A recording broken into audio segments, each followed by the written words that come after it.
ตังโปรดมังคลังเวปฏิปฏิภาหายาสัพพสัมปติสิทธิยาสัพพะโลกาวินาศายาปริตังโปรดมังคลังภาวะวันนาสิยามิหาลาเตสิ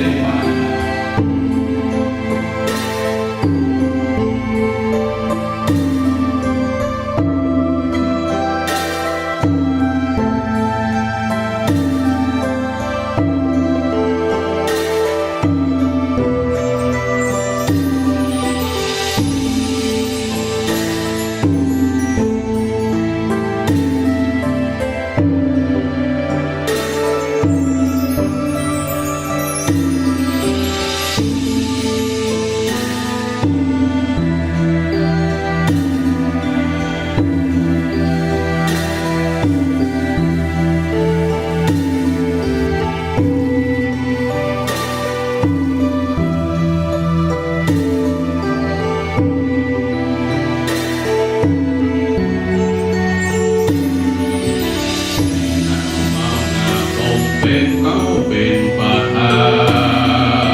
นก็ปาก่อนเข้าไปสู่เสโตวิมานทักษะแห่งมหาปุริสัจเจ้าแล้วก็ปาก่อนไว้นกกบยา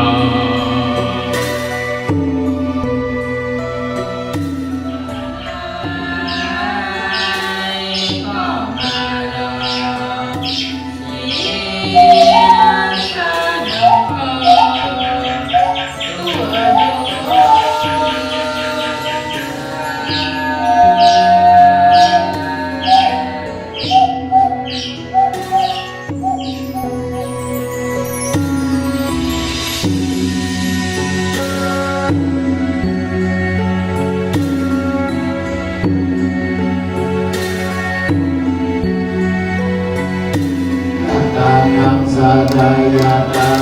ปัจจยาภาโสภาสะปัจจยาเวทังปัจจยา